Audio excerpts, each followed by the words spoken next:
You.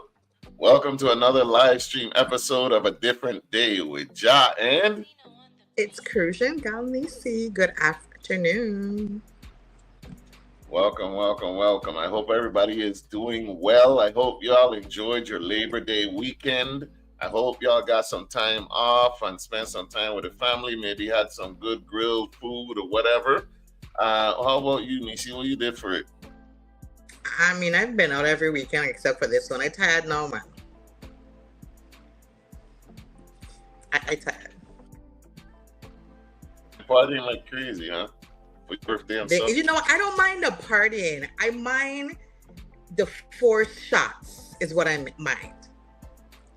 The comedy. Oh, Neci, let me forced. Neci, color we have. No, I don't want any more shots. Man, we just want happy birthday. Let me go. Happy birthday. So, yo, if you're just joining us, this is another live stream episode of A Different Day with Jah and Neci. Tell us how your Labor Day went, because we took the break off. Neci's saying she was 4 shots. I don't know how that happens. I don't know how someone's forced to drink a drink, because you could always say no, but what happened? I did say no. I said no to alcohol. I did. What happened? No, you know what? And I will say, I don't remember the young lady. There was a bartender. She was very, observant, and I was shotting water. So I was good. She saw that I was in pain, and don't take me seriously, people. Just relax. But she saw I was in pain, and she was like, she don't need alcohol. She need water. She's gonna participate, but she's gonna do so with water. She's gonna have a non-alcoholic shot beverage. And I was doing that, and I was happy, and I was like, yeah, but I have to still pretend like no more shot, because if you don't go along with the cause, then they're gonna just keep adding more shots. And I didn't want it for myself, so. But I had a good weekend. It was good. I had a good time. I was out and about. I don't even know where I've been, but I was out. I was outside. I had a good time. Can't complain. I've been having a lot of good weekends the last few weekends, seeing a lot of people I haven't seen in a while, catching up in conversations, and so forth. So it was good. I can't complain. I'm complaining, but I can't complain. I spent my Labor Day with the girls on the pool and putting together furniture. They check. We were at the pool, right? We chilling. They see me in maximum cool out mode. And they're going to ask me if I'm going to put something on the grill. Man, leave me alone. This is my day. I'm the only one that'll labor. Yeah, I'm comfortable. That's why it'll be. That's the problem right there. But I did enjoy the time off. We're coming up on the holiday season, which I'm very happy for. So maybe more time off is already. You know what I'm saying? It was too soon for you. I don't even know how we at Labor Day anyways. I'm real confused about the year. I'm not even being funny. I'm really confused about the year. I don't know how we here, but I can't be stuck on how we here because the days just keep going. So I got just participate the best I can. But I'm always happy for the holiday season. Of course, that's when you have, like you said, that's when you have the most time off. You get to spend more time with your family, see some people you haven't seen, etc., etc. And I'm excited for this year because Jah gonna be home for Carnival. Where are we? Why? Come on, I don't tell them. Oh man, why you don't tell them in advance? I don't keep it a secret. So, man. Yeah, yes. You do, but when you hear Carnival, you change your mind really quick and you be like. For most people, it's the other way around. They hear Carnival and they ready to jump up. You'd be hype, and then in November, you'd be like, yeah, I'm coming in. Listen, I love my people. I love Carnival season and whatnot, right? It's just, it incorporates some things that I am not a fan of, like large crowds, very loud music, lack of sleep, forced rum shots. You know what I'm saying? Like waking up at 4 a.m. to tramp down the road in a hot sun and people smelling musty, and them one that don't use aluminum deodorant. You know what I'm saying? Like, but I'm going to participate this year. Someone asked me if I could join a troop. I was like, you're doing too much. Just let me ease it. Let me ease into it, please. And now we gotta show you off the big dock. You can't just walk in the ocean. We gotta show you off the big dock, and just so you could just be I ain't ready for immersed that. in the culture. I'm not ready for like joining a troop. I know that. I got easy into that day. Cause then the way people talking about being in parade and troops, they make it seem like it's exercise, like it's a lot of work, and that they got me concerned too. Like, am I ready to tramp down the road? Am I gonna be halfway through and I can't leave? But you're Uh, used to it. You're a runner. You're a runner. You run a lot and you do your walk runs and stuff. So you've been training for it. isn't it different? I don't drink rum while I'm running, and You I don't do not, have to you know, get your Stanley cup full of ice and whatever beverage of your choice, water, juice, coconut water, whatever you need to uh, electrolyte, power it, whatever you want to put in your cup to go down the road. And that's what you have in your cup go down the road. And that's what you drink go down the road. You do not have to drink alcohol. Alcohol in the hot sun is not a combination that works well for a lot of people who don't know how to manage themselves. So it's one of those things I don't ever encourage, especially in the heat. That heat is not for the easy, it's for the wicked. And if you ain't wicked, don't do it. you see, anybody who's never been to a carnival would have believed me. See, but I'm no fool. I know they're gonna try to force feed me drinks, and I know. Listen, I know the look that you get when you say you ain't drinking. You would think you just turned down a healthy, like a needle to save your life. The way they look at you, like, you ain't gonna drink this alcohol right now in the hot sun. It's 7 But a.m. Why you it's eating? different on the road because the road is moving. The drink truck is I moving know. on the road. So you I either just what have you to do. go, somebody has to go to the truck to get the drink, or you have to do it yourself. So Mhm. technically, a lot of people don't really drink because they don't go, unless you want just water. Like people do drink, but people aren't like forcing shots on the road. That's something I don't really see on the road. They see people drinking, Okay. yes, but shots, I don't see shots. Okay. Are you going to? Well, first, yes, I want to show this beautiful. We don't congratulate USVI festivals much often, but this rollout here is looking amazing. I ain't gonna even lie to You you. like that melanin picture, eh? Woo! Did you see the video? Oh, No, I she was haven't like, seen the video. she was emanating. They had her behind the scenes because also there's a whole series now. Shout out Mhm. Ayana Hiss. Unfortunately, I don't know the other guy's name that was in the video. Shout out Ayana Hiss.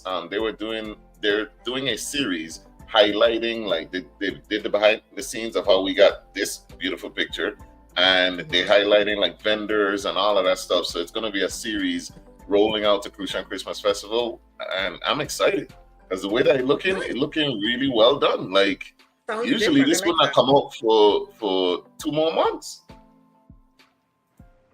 Still waiting on the lineup, but hey, we take what we get. We will. We will. We're gonna And take it as a now, sign of optimism that we'll have it yes, early. yes, let's take it as a sign that they listen to the complaints and they're wanting to do better. So I'm optimistic after seeing that day. I wish I had the video, but I wasn't thinking. Also, speaking of St. Croix Christmas Festival, the Division of Festivals is actually asking for volunteers. And here's that video.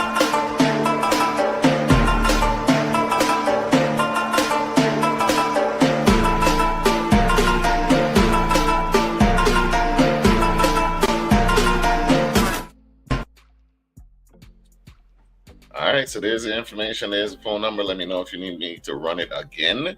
But also, it's on the Division of Festivals page. Um, I don't know what volunteers actually do, but hey, I guess you'll find out. You know, there was some mixed reactions when people saw the video, as per usual. But yeah, Why? what do you think about that? Why were there mixed reactions about the video? What's wrong with the video? On the actual post, people were like, they were very happy. They seemed very like they liked the video and stuff like that. But then individual posts, it was more like, volunteer for what? Pay your vendors. Yeah, I don't even no. People need pay. It was that kind of vibe. Okay. Okay. So we gotta cover both sides of the thing, but I think Mm-hmm. it makes sense. I really wish they would explain what the volunteering options are. Like Mm-hmm. let us know like at least what positions you're looking for. You know what I'm saying? Mm-hmm. But is that new? I don't know if that's new though. I don't feel like What it's is new, but I don't know. the The volunteering? request for volunteers. I don't know. I thought for sure you would have known. I don't feel like it's new, but I can tell you also what areas they like. I know that they usually have people who's on the road in terms of like parade day. There's parade marshals who be on the road to help make sure the troops are coming down. And there's so I don't know if that's where it falls into. I don't want to speak for them, but hopefully they provide more information in terms of what you're volunteering for. I don't see anything wrong with the request to volunteer. Like a lot of islands, people volunteer to have events or to make sure that their carnivals go off well. This is not about Makes sense. booth vendors and performers. This is not that. This is not that. So it's Yeah, like, you know, it makes sense. Again, hopefully they let people know what the positions are they want. So it's not just you don't ask for it and then it's something that you really aren't interested in or whatever. So right. yeah, that's nice. Everything looking crisp so far. So far, so Thank good. you. No complaints. And also, what's been trending in the U.S. Virgin Islands, St. Croix specifically, because that's where we're from, is churches chicken. I did not see this coming, but my What God, do you mean? listen, I What do you was mean? I was taken aback by Why? the like, why my people really ain't got nothing. Listen, 'cause, like they really were serious about this chicken. The first 100 people were free. I ain't about that because it lasted for days. Like chicken mania lasted for at least a week and a half. Yeah, and the line still long. I actually went to Wendy's and was out in under 5 minutes. That is not. They I went to was Wednesday. impressed. So the other places they losing that. Oh man, hey, I mean, maybe they'll anything new learn. gonna get a new things gonna get traction, right? And so you have to allow it to be. People want to try. A lot of people don't get to travel off island to try these fast food restaurants or Yeah, even experience them. This could just be their first time experiencing it all together. You'd be surprised how much people actually said it was their first time.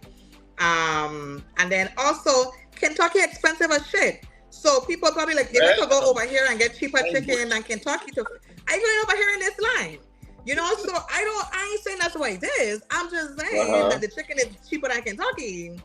And so they it might is. be over there just, to get cheaper. Mid times that you got a bunch of pennies. Okay. So, the truck, it'll die down eventually. It's new, it's a new thing. And then in our defense, like not our defense, but do we really want it to die down? There'll be a type of normalcy, I would expect, but I don't want it to lose its energy either because that means the business gonna close like that, and then you're gonna be like, oh, another business, and then we're gonna complain like we normally do. It's Yeah. the same cry, we're gonna start to cry again. So I'm glad it works out for them. Hopefully, the traction stays. Hopefully, they're getting feedback. Hopefully, if there's anything that they can change or tweak to improve, they can. Remember, it's a fast food restaurant chain. Yeah. They have to follow certain guidelines. They can't just go change the seasoning in the chicken. That's not how it works. Or they say in your mother's kitchen home to just change up how the food gets seasoned and how it's done. There's a process, a recipe, blah blah blah. But hopefully it works out for the best and they're successful. I agree with you. Now I'm okay. It's the Black Power revolutionary in me that just when I seen so many black people rushing for chicken, like it bothered me. I ain't gonna lie. And then it was like up here. If you don't know, for those watching, I live in the States. I live in Georgia. So churches is like bottom tier. It's like second to last, man. So I'm looking at this and I'm like, for churches? What's next? Bojangles? But man, it was, for me, but I've never actually, that looked like a different churches. Like that ain't the churches we get up here. Because our churches is the plain yellow and black. You had like churches, Texas chicken. I ain't never been to that one. So it's probably depending on what franchise they bought the bought it under, because like maybe it says because they bought it from the Texas franchise, right? So that's why it says Church's Texas Chicken, because it's from that specific franchise that they're buying it from. So that's what Church's is right above Bojangles, and then you know what I'm saying, like Popeyes, and then you know what I'm saying. But wow, you get Popeyes higher than Church's? Absolutely. Popeyes won the chicken alone. That biscuit alone is dangerous. But that's like, the biscuit is known to do that, but everything else on the menu is good, except for when they came out with that pickle everything. I don't know what pregnant woman decided, like, let's do that. But yes, Popeyes is 100% above Church's up here. I don't like any of it. I don't even like KFC. What? So. That's, well, you know what's funny? They say KFC chicken tastes different in the Caribbean than in the States. I agree 1,000%. And I don't like we don't have, I don't know if they have it now where they have the sandwich at KFC. I don't like the KFC chicken, because when I went to Jamaica, I tried the zinger, which is the sandwich. Yeah, zinger me every day. I could eat that every single day. That sandwich is the bomb DD.com. Whenever you see people talking about they go to Jamaica for KFC, I understand. I didn't get the chicken, I had the zinger. So, well, I didn't have just the regular chicken. I had the zinger sandwich. So that's what I had. So it was good. And so, like, I do hear the Caribbean versions are better. I can say yes, but it's just not, I'm not a big KFC person. I have not been in ages. No, honestly, nobody is. You know what I'm saying? KFC, like, KFC has been consistently losing business for a while now. So Jamal says in the US, yes, Popeyes is higher than Church's. It goes Chick-fil-A, Popeyes, KFC, Church's, Bojangles. Okay. Carlita says ours say Texas chicken too, though, in Florida. Yeah, that's that upgrade. Cause we get a dirty church. We get a like the you one get an original organic. We get the hood one. Okay, we get a hood one. We get a ratchet watermelon. Before reformed happened.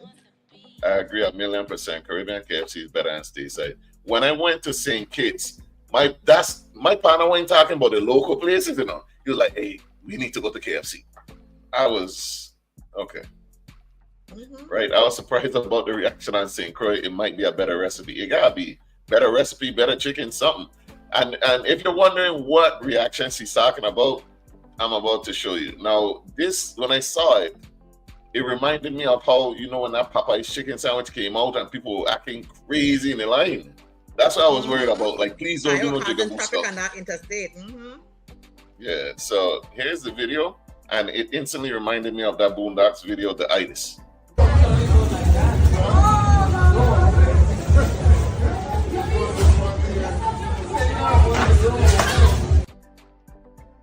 Why they ain't got no AC? First day out, they ain't got no AC. That's okay, no? I would not. I would definitely. They have AC in there. Why? All I see were church fans in there. Like, ain't that kind of church. They probably listen to me. That was the first day. The first 100 people meals were free. I think it was the 2% of the fan. They were frying chicken that day. I couldn't imagine they were hot. They were probably they couldn't dump the chicken fast enough in them fryers. I telling you right now. I know they were hot. Oh my God. Yo, they worked hard that day. I know they did. Bless them employees. They did a great job. And apparently they made a ton of money, I'm sure, because not too long after, a couple days after I heard they ran out of chicken and people were upset. Yep, Antigua St. Kitts VI KFC is way better than American, for real. Ramon says Florida KFC always tastes like old oil. Hey, even one of our favorite influencers, Akila M. Brooks, let's go. Hey. You know you have to do the review. Jennifer Avila gave her honest Church's chicken review. I'll note, I did not go to Church's to eat KFC, so I didn't expect it to taste like KFC. But it's clear that they're in the same fast food category, so it's easy to compare. I'll also note that we all have different tastes, and that's okay. Customer service, 10 out of 10. It's the first day. It better be. They were rampacked, and I didn't see not one staff member frustrated about it. They remained very friendly and professional and maintained the workflow as expected. You hear that, KFC?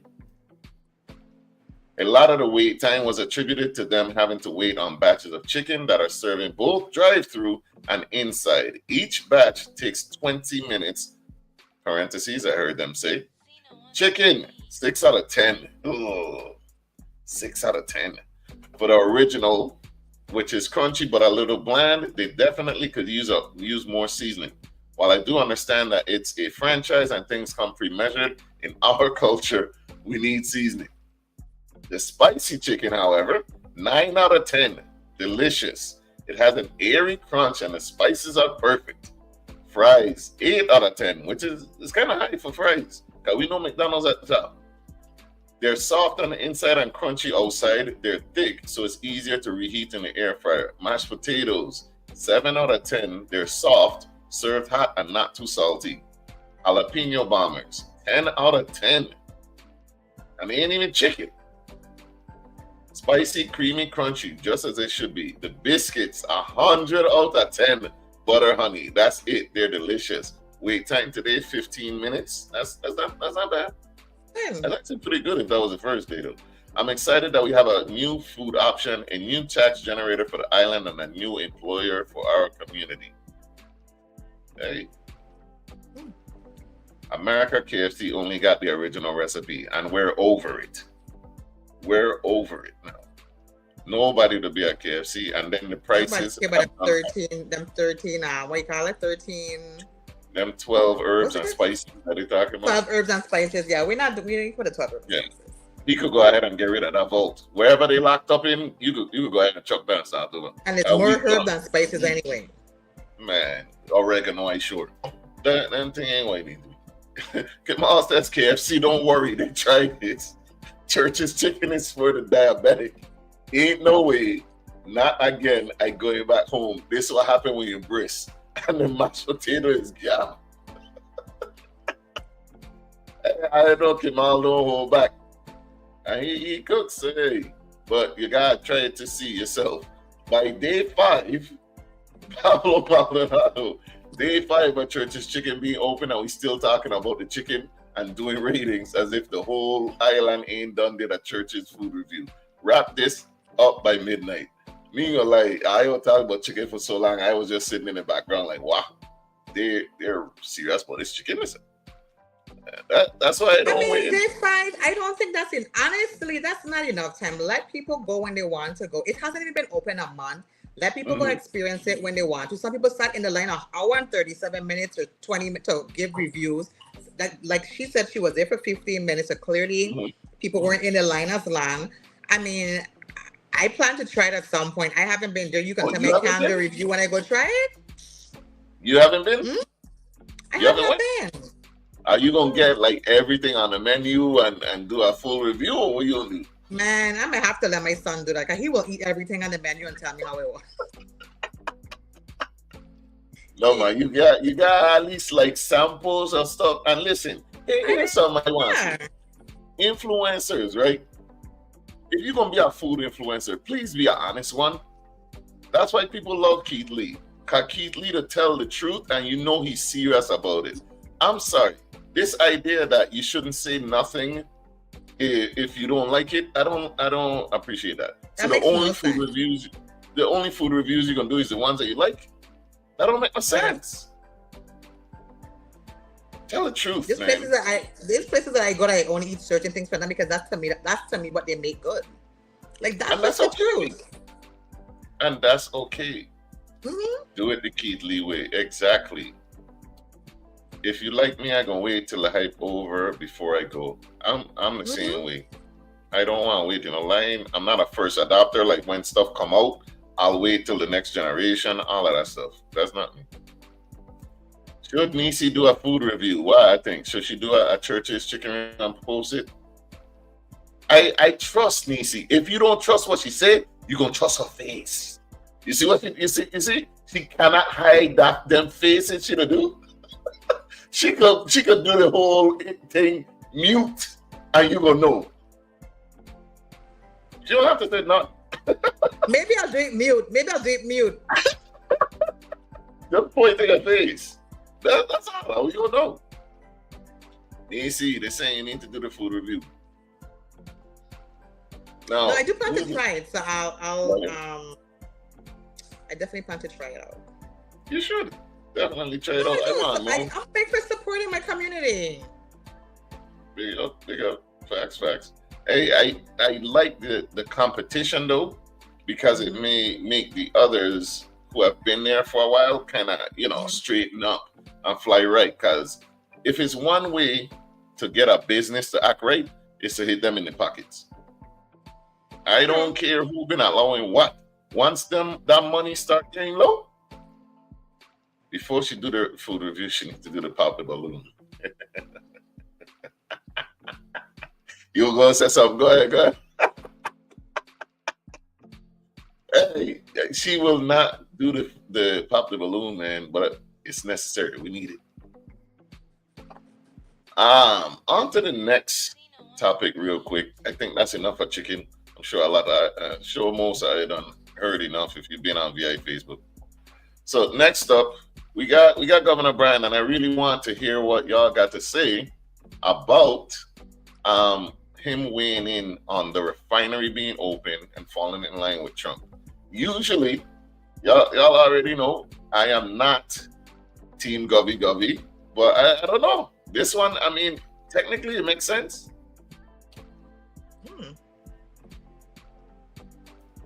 Brian told federal officials the USVI is vital to national security, citing the Port Hamilton refinery's $400 million potential and 400 jobs, urging federal partnerships on energy and healthcare, while praising the Trump administration's rum cover overextension. I did not know the refinery had a name. I did not know it had a government name. What do you mean? Did you know it had a first and a last? Yes, I did know that. I did not know it was Port Hamilton. Like Port Hamilton Refinery? I didn't know that. Yes. Listen, from the time I've been home in school young, they call it the refinery S. Ohovensa. Port Hamilton? I never heard that before in my life. It was called Hovensa Refinery. It's no longer Hovensa anymore. But that's what I'm saying. When did it become Port Hamilton? That sounds so refined too. It's like Port Hamilton. That's a fancy refinery. There was a group of local investors that patched together to purchase it. And then you said they gave it the fancy name. Okay, so that makes sense. All right. So y'all weigh in the chat while I read the rest. And also, of course, when we're reading these articles, it's not the full article. Please go back to VI Consortium. You can read the full article for yourself or whatever trusted news source you rely on, all right? Brian noted the Virgin Islands' role as a strategic gateway to the continental United States, stressing that reliable and affordable energy is not only critical for residents, but also tied directly to national defense. President Trump has a willing partner in the U.S. Virgin Islands, he said. Our economic and energy stability go hand in hand with America's national security. That's true. The governor pointed to the Port Hamilton refinery on St. Croix as central to that vision. Though currently idle, Brian said the facility could generate over $400 million annually, contribute $45 million in revenue to the government, and create more than 400 jobs. With the right federal partnership, Port Hamilton can be more than a refinery, he said. It can become a model for clean and innovative energy development that powers growth here at home and strengthens America's energy supply. Brian also emphasized that reopening and modernizing Port Hamilton would help stabilize the Virgin Islands Water and Power Authority. Now, what is the link between WAPA and the refinery, though, is what I'm trying to understand. I don't know if it's in terms of Hovensa actually provides its own power. So I don't know if he's talking about it from an energy source or in just in terms of lost revenue off the grid in terms of the people actually leaving. maybe that's where he's going with it. Maybe. I don't know. If anybody knows, please explain how WAPA and the refinery goes hand in hand. That part there I wasn't really sure about. Jamal says, but since when? I know it to be Hess, Hovensa, Lime Tree Bay, and now Ocean Point Terminal. Since when is named Port Hamilton? I'm glad it's not me, I'm glad it's not just me. Ocean Point Terminal is just the terminal, part of the refinery. That's not the entire refinery. Ocean Point Terminals is that section. I didn't even know that part. But like Hovensa, Hess, Lime Tree Bay, I've known those coming up. Never Port Hamilton. So I'm glad it wasn't just me, Mister. Initially, it was all just Hovensa Refinery. It was all just under one umbrella. Ocean Point Terminal is a part of the facility that's still open and functioning. There's people who still work in the refinery. That's where they work. On that side, the actual refining side is not open. That's the majority of the facility that's closed. But the terminal facility is still open. Gotcha. All right. So Brian also emphasized that reopening and modernizing Port Hamilton will help stabilize WAPA, reducing costs and improving reliability for residents. He further called on federal partners to support the full rollout of the Solar for All initiative, which will provide solar panels and battery storage to over 4,300 households, add 21 megawatts of solar capacity and 55 megawatts of storage across the territory. One thing we have in abundance in the Virgin Islands is sunshine, Brian said. This resource can lower costs for families and make our energy system more reliable. We must make sure these funds are put to work where they are needed most. Healthcare equity was another priority. Brian urged an end to Medicaid caps and outdated Medicare reimbursement schedules that he said unfairly penalized Virgin Islanders. He noted that hospitals are still operating under cost schedules frozen for more than 40 years. He also pushed for greater collaboration among territories to modernize health information technology, expand electronic medical records, and lower costs through shared investments. Together, the territories can affordably and sustainably implement best-in-class technologies to improve healthcare delivery and align with federal mandates, he said. What do you think about that? I think he's making a strong push to say and do what he thinks is necessary in order to get the refinery open. It is a revenue generating opportunity in terms of people working here that contributes to the economy. As you know, when Hovensa was open, we were thriving with Hovensa, but we shouldn't be solely dependent on it. And that's where we created a problem when it closed, that we catapulted so deeply because we were solely dependent on what they were doing.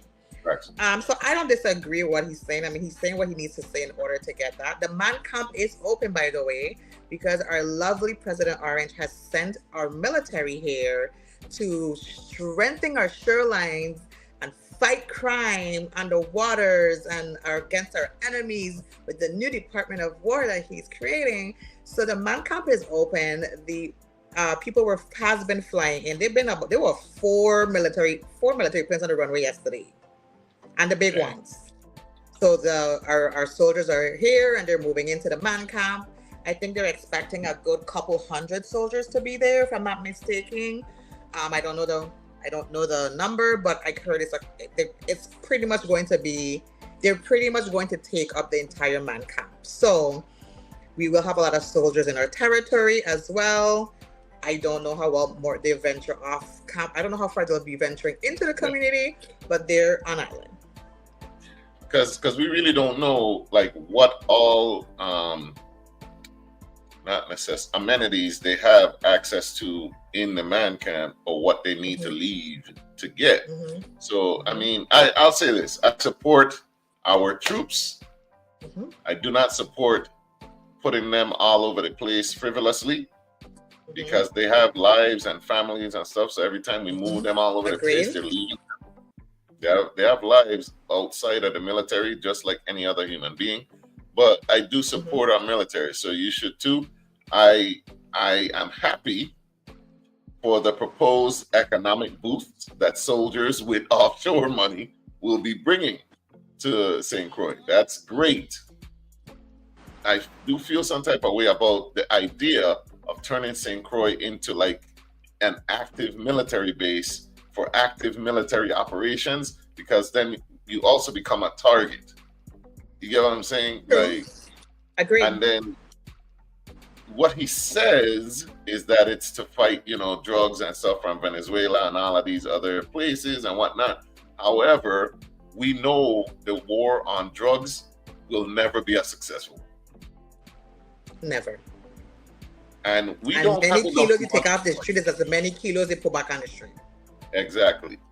And they will direct themselves over here to go find this load while they deliver the bigger one. Like, that's a real thing that happens. You know what I'm saying? And as far as technology, we're not even equipped to go up against a multi-billion-dollar industry like drugs. All right? But hey, take the good with the bad, I guess. So please welcome the soldiers, treat them nicely as long as they don't come, acting up. As long as they come nicely, we treat you nicely. Yeah. You come nicely, we treat you nicely. Ask Scott, he's not a soldier, but he was nice. We treated him nicely. We left on good terms. Follow the motto. That's it. All right. So that's that. Next, we do have a famous, she's famous. She's a local celebrity as well, gaining traction and an influencer. She responded to what her thoughts on the refinery possibly reopening. Gabriel, is that Gerard? Because that's a Q. Is it pronounced Gerard? I could not help you with that. So it's not just me. I want to say that too, but I'm thinking, have I heard her pronounce her name? And I'm like, yes, but it's not. Because my eyes seeing a QUE and saying it don't feel right. But anyway, Gabriel says, reopening the oil refinery in St. Croix leaves me deeply concerned, and rightfully so. If you ever have family or used to live in Harvey or Machichal or any of those places, you'll know why. I was one of those people with the skin breakouts and all of that from the ash and all of that stuff. Now, mind you, according to Govey, he talking about modernizing it and, making it energy efficient and, you know what I'm saying? That sounds great. I wouldn't have no issue with that if that was true. But you're refining oil, though. There's byproducts and all type of stuff just from refining it. In one hand, I understand the dire need to stimulate the economy, and on the other, I am deeply worried about the environmental impacts, especially during a time when EPA oversight is being rolled back. All facts.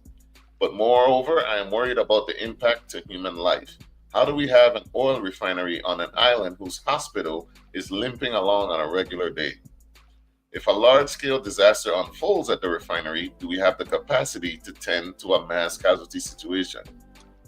Now, I could be mistaken, but did they have emergency services, hospitals, and stuff on the refinery itself? They did. Okay. Development must be intentional, and it must move in tandem with infrastructural fortification and modernization. I worry that the impacts of a catastrophic disaster will affect Crucian's generations to come. We haven't even had a catastrophic one, and it still affected Crucian generations. So these are all good points and all things we need to consider. Kita says, in theory, it's nice, but in practice, that is not the best idea. Why do you think it's not the best idea specifically? Can you tell us in the comments? Jamal, WAPA won't need to get fuel from elsewhere besides home. That's a great point. So if we're refining oil, then we could send the fuel to WAPA, because I think just Saturday was the end of a rolling power outage because they were low on fuel for St. Thomas and St. John.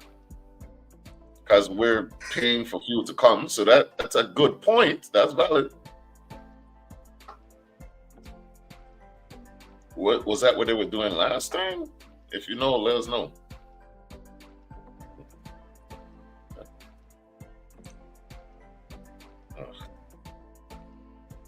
All right.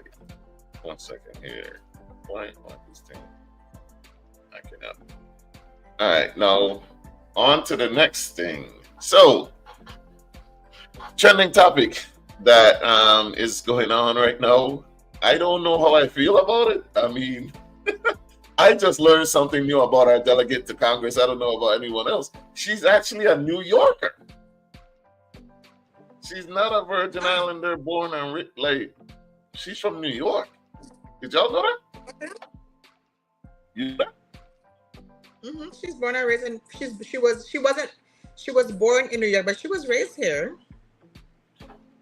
Well, some people are in an uproar because she was asked a question on TV. Oh my gosh, I saw that. Oh music. This is what ensued, and people are upset because John Bannaty mentioned. Favorite music? Again, I'm a New Yorker. Yep. So rap, what the kids would consider old school right now. Strictly East Coast. Drop some names. Nas, KRS-One, Jay-Z, and of course, may he rest in peace, Biggie. And so those are kind of what you'll hear me listening to, along with neo soul. I love the smooth sound of the young artists that are coming up. Jasmine Sullivan, Jill Scott, Maxwell, Raheem Devon, native Washingtonians, just that kind of vibe as well. Excellent. Stacey Plaskett, it's been a pleasure hanging out. I don't know how she could have inserted Jamban or any other VI Calypso music in there. However, I kind of understand in a sense why it would bother you, because there was no mention of your constituents' location or music. So I kind of understand. What was the question he asked her specifically? I always catch what she's saying, but I'm not catching the question he asked her specifically. What's your favorite music? Was specifically what's your favorite music? So, of course, if her favorite music or genre is rap, being from New York and all that, it makes sense. I don't know. Again, I don't know how she could interject, rinky tinky tink rhythm type stuff. But my favorite music is R&B, and I would call R&B artist name. Like, is it not that I have no cultural reference to my culture? No. If that was the question, and rap is her favorite, who is we to tell her rap ain't her favorite? I just want to make sure I know what the question was, because I saw the uproar and I was like, were they asking her like what background? Like, I'm trying to understand what the question was, because I don't see the question. All I see is what she says. And I'm like, what was the question? Because I need to know the question to understand the uproar. Because if you ask me what my favorite genre of music is, it is R&B. It comes on my phone every morning at 7:15 on my TV. It's on my desk when I'm playing. Sometimes I mix it up. I listen to all kinds of music, but my favorite genre is that genre. That's just the truth. So, now, I see me, my sister posted my clip with me and Jam bent over to Calypso music. So I like Calypso too. Is it my favorite genre? No.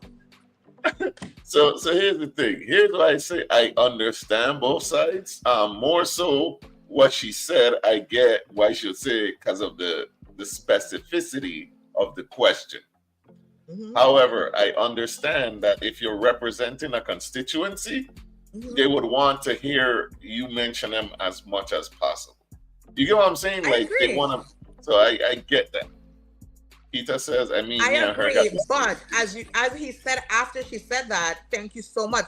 So in her defense a little, I would say if I had to introduce you to a new genre, I would also need the time to explain that genre to you.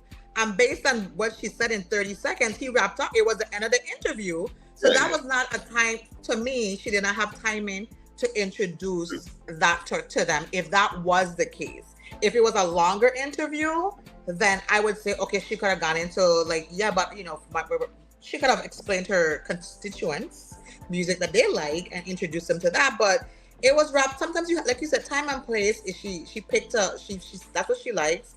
She is in a time limit. They only have X amount of seconds left, and that was her answer. If she said Crujan or Stanley, whatever, she would have to explain what that is. They want Stanley who? He had no clue. And I'm saying that she shouldn't do it. I agree, she should explain that. She should be promoting, and she does. I've seen her playing Quelbe in the house, in Congress. She's shown videos of her playing Quelbe in Congress. She had tart wars in Congress. People were eating tart and picking what's the best tart there was. So I don't make it seem like she's not engrossed in her culture or she's not promoting home.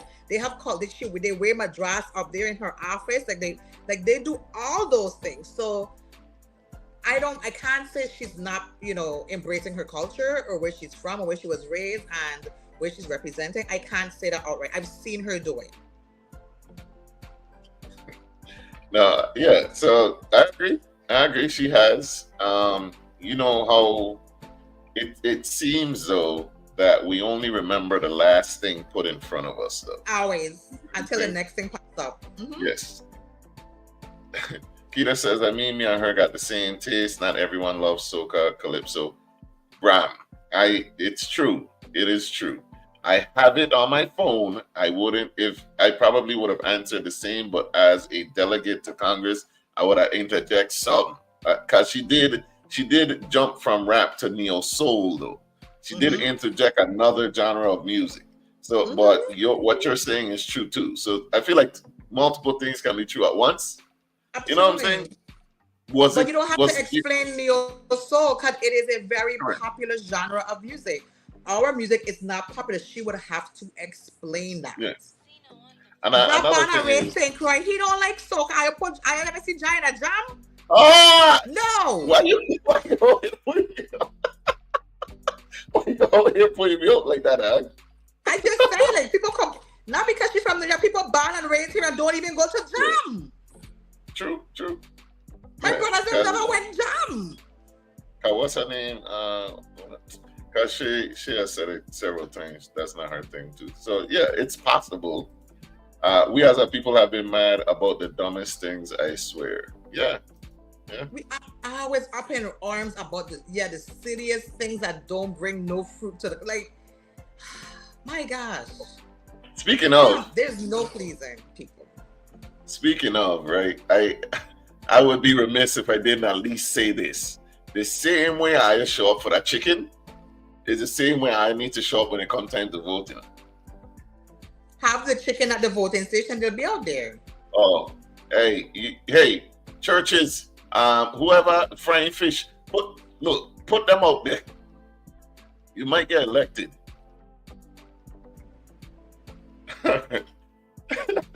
So yeah, I get it. I get both sides. Was it warranted to start talking about and starting this whole? No, not at all. That's wild. No. Speaking of backlash and outrage, should we be concerned or upset about this? For those that don't know, that is comedian, skit master now, kind of a big deal, Drewski, dressed in whiteface to attend a NASCAR race. Now, to me, it is funny because of how accurate it is as far as the sunburn for his makeup, and he fits in. And Neci sent it to me, right? And I did not know who that was until I read the caption. That's how good that makeup is. Now, on the flip side, we get upset when people do blackface, though. Keep in mind, there is a dark history, mind the pun, behind blackface. So what do you think? Should people, because every clip I've seen, everybody having a blast. With Drewski there, everybody was having fun. You get people sitting on his lap. You know what I'm saying? They were drinking beers, kicking it, as you can see in that picture. I don't recall anyone flipping out, and I'm sure at least some of those people knew who he was. So what do you think? Yeah. So I want to say first is, in terms of people knew who he was, there was a guy in the video that also had on his jumper that he was woo! They were both woo! He hangs out with him all the time and goes to the NASCAR events with him. So it's not like a thing where people didn't know. But I will say is that, one, it was done extremely well and extremely tastefully. It was if he had just painted his face white and just went in there and be like that, I'd have been that's real tacky. It's blackface, reverse blackface. I don't like it. But Okay. he really like painted his whole self. It was very accurate. Even the tattoos were painted on. Like Yeah. whoever like he should be up. His makeup artist needs to be up for a Grammy for that makeup job. That was an amazing makeup job. Okay. And so that's where my thought is about it. For me, blackface is more of just taking black paint, and people when they put blackface, they do something ignorant with their blackface, either with bananas or monkey days, or they do something to disrespect us as a culture. They're not being immersed in our culture. They're being disrespectful, a mockery of our culture. So there's a difference, like you said, a deep rooted into what blackface is and, and when people do it. I don't think this is whiteface because his whole body was white. Okay. That's you know, fair. like he really asked questions, and there was another clip he was really asking questions. He wanted to be really authentic in terms of it and how he looked and blah blah blah blah. And just it's like how we're not upset that Robert Downey Jr. played a black man in Tropic Thunder. Like I love that. I love Tropic Thunder. I think it was hilarious. But you see, it was done in a certain way, right? And I think that's what there has to be contextual structure. If you're gonna, especially trying to be funny, Drewski does a lot of skits, a lot of underlying skits, but that's what he does. Now, right or wrong, if you don't like it, you don't like it. You have a right not to like it. I thought it was very accurate. I thought it was funny. I thought it was well done. And it goes aligned with who he is and the things that he normally portrays when he does skits. He's done skits for other. Look when he did the Chinese skit. There was no uproar when he did the Chinese skit, when he was in Chinese salon. He was in there, whatever Chinese people saying that he know about it. He did a whole Chinese skit in the nail salon. So that's really how he is. And I don't have a problem with it. I don't think it was distasteful. Darren agrees with you. He thought it was cool. I have to say this. Disclaimer: the views and opinions on this show do not necessarily reflect the views of the broadcaster. All right, so keep that in mind. As far as the whiteface thing, okay, so first of all, like you said, this is what Drewski does. And he doesn't just do it like for, any particular group. Like he's made YN skits at which he's in the hood with gangster people, and he's kind of mocking them, tell you the truth. But he's playing it so well, it's like he fits in. He's done the white boy that grew up in the hood. He's done all types of skits. Now, I don't find him funny a lot of the times, but I think that what he did here was very well done, for lack of a better word. And I think it's reminiscent of, like, if we think about it, Dave Chappelle has done stuff like this but it's been on the TV. You know what I'm saying? Like the Clayton Bigsby stuff. He's done, like, he's mocked news reporters and all types of stuff with the full costume and paint and all of that there.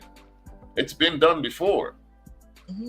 I think, like Neci says, it has to do with how you're doing it. Like if he was just doing it and it was him alone and he was just acting, no, he's literally immersed in the culture for real. Now, the part that I find kind of sketchy is the stereotype that he selected, though. You know what I'm saying? Like he went with the trailer park stereotype type of vibes, which it could be seen as offensive. So I kind of understand that as well. But he's done the high-end version. He's done the rich golf club version. He didn't dress up in white, but he did the fancy yacht and the country club, and he's done the golfing. He's done it on. So why can't he do it on this other spectrum? Like why can't? He's a comedian, and comedian satire is one of those things that you might like, you might not like. It's just one of those things. I don't like everything that he does. I think some of it is just not for me. But he's true to himself, and he's really spotlighting the different, I don't want to just say like races, but the different cultural norms that separate us as a society. He's really going into all of them in some type of way and bringing you some type of skit or version of that group or ethnicity, right? So I think it's fun. I loved the Chinese one. I thought it was hilarious. The Chinese community loved it. Because it's really true what happens when you go into the nail salon. Like, that's just the truth, right? And so that's their truth for them in terms of how they dress and how they go out to those games and how they're out there celebrating. And clearly to them he fit right in because it was no different. So that's the point of it, right? It's to not be disrespectful, to not be to be aware of your surroundings, to not be insensitive about it. And I don't think he was. I think they seemed clearly research was done in terms of what he was doing and how best to portray it, and it was done well. I have to agree, even though like I don't watch him like that, and I don't generally think that he's funny. I think that he is very accurate in his portrayals. You know what I'm saying? Like it's not when he does it, it's not like overdone. You know what I'm saying? And you could tell by the way that he fits in when he does it with the people. Like, damn, that's pretty accurate. He just says people are mad because he was so spot on and he tricked them white folks. I don't know. I don't know if they'll trick some of them. Is it the white folks that are mad? I haven't seen white folks that are mad. I've seen white folks asking who did the makeup. That's what I've been seeing. They want to know who did the makeup. Well, it was so accurate. There will always be a group of, you know what I'm saying? Like, especially on TikTok.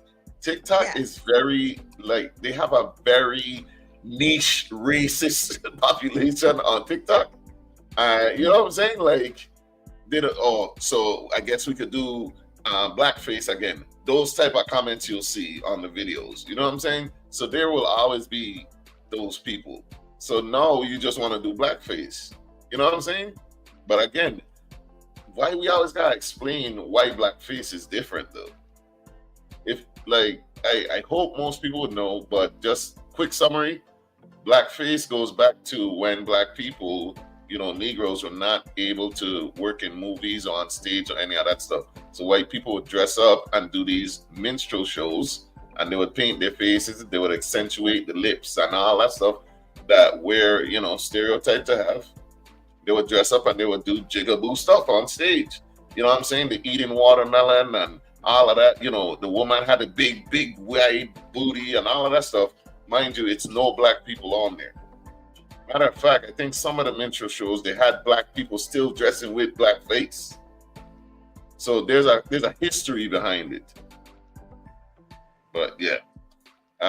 Darren said, mean like the white face either. He just says, and that's not his first white face though. No, it really isn't. The one prior was him imitating a white boy that grew up in the hood.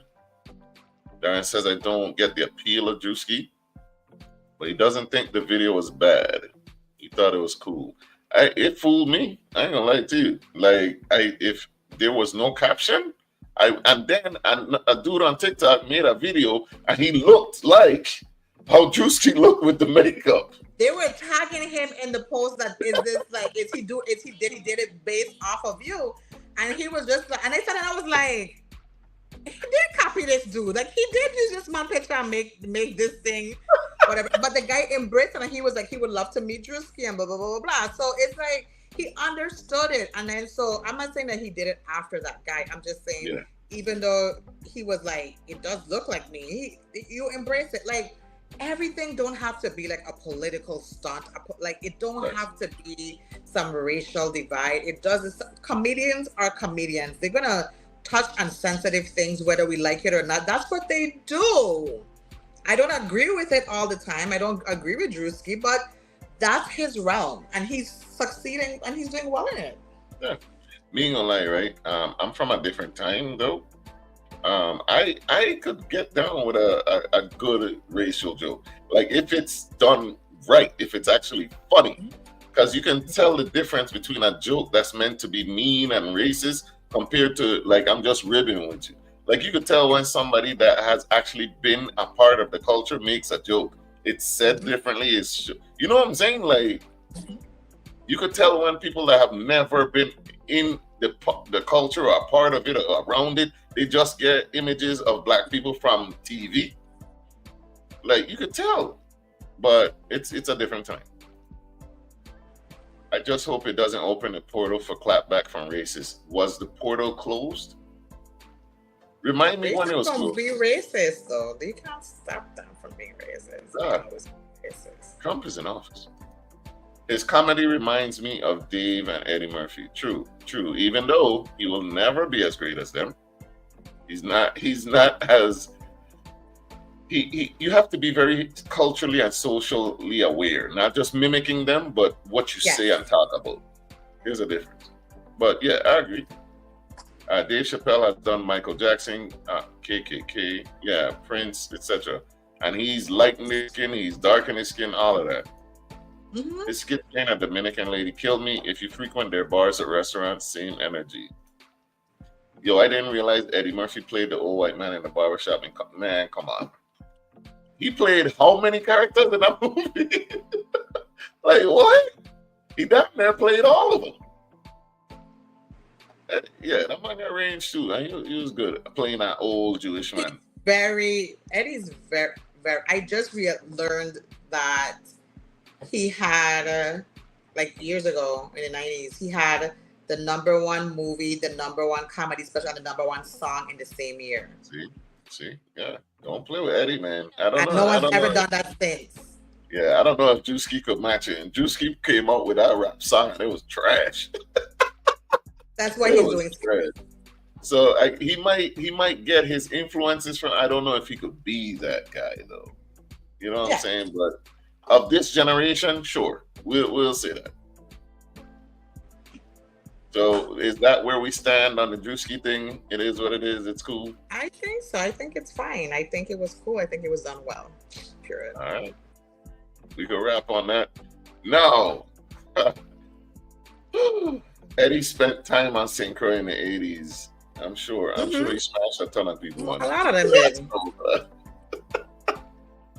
did. Don't Bill Murray always be there too?